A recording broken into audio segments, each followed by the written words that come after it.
All right, party people. Tonight seemed to me to be a kind of a good night to have a look at some manga. And if you agree, you can join me. Lighting may not be the very best here. I guess we're just going to see how it goes. And we will move on from there. But what do we have here? Kinnikuman. Shonen Jump. Let's see. 1983. 52 weeks of Shonen Jump each and every year. This is week 48 for 1983. Kinnikuman, something been with me my entire life. I love it. Crazy, wacky characters. Of course, everyone here in America would know Kinnikuman best by muscle. Millions of unusual small creatures lurking everywhere, I believe is what that stood for. Kinnikuman coming back real soon. Real soon. July on Netflix. But, yeah, both my entire life, you know, really cool. Here's Fist of the North Star in the same edition. I always love this coloring, and I'm not quite sure why. Just like minimal orange, red, like one color added per page. And the kind of goal was these were very cheap, disposable entertainment.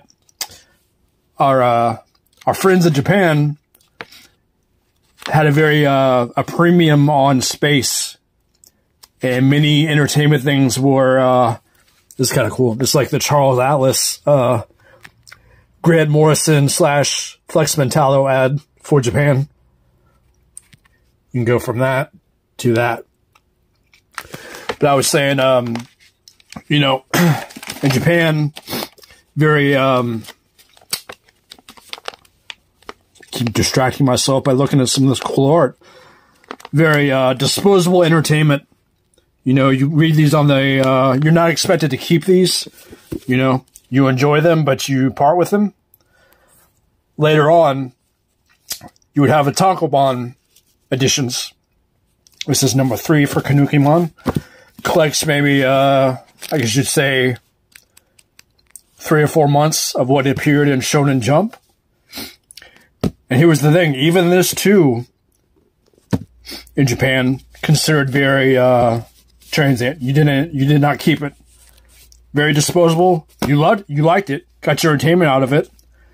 But, you know, when you felt you were done reading it, you tossed it. But for the series that were the most popular, you could they would keep coming back. So you'd have a bit more of an upscale edition. And that would be called Jump Comics Selection. So Volume 8. I believe, you know, these were like about the space of 2, oh, there is, Miss Kinnikuman, I guess. Not quite sure.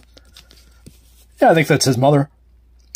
But anyway, these take up the space of about a, 2 tankobon volumes. And then,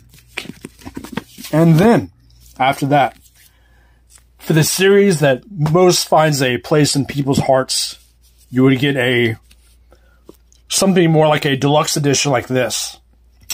See the size of these tankobons, you know, pretty much average, and these are slightly bigger.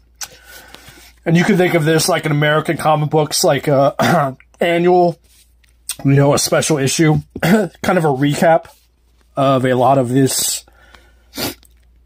A lot of what went down in the series. Now check this out. A rare shot of Kinnikuman unmasked. Who can believe it? Famous creation duo that brought us Kinnikuman. 2 people working in tandem. They have the joint name. I won't bother to try to pronounce it right at this moment. But, you know, you see here kind of a recap You know, Kinnikuman loves his noodles, his food. And there's him after a nice meal of ramen. It's like I was saying, very wacky characters, you know. And believe it or not, fans would submit their own designs that found a way to be even wackier. Alright, I'm struggling here, but I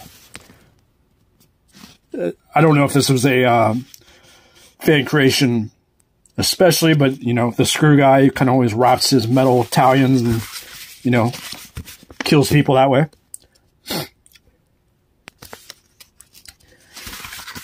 But yeah, what I'm getting to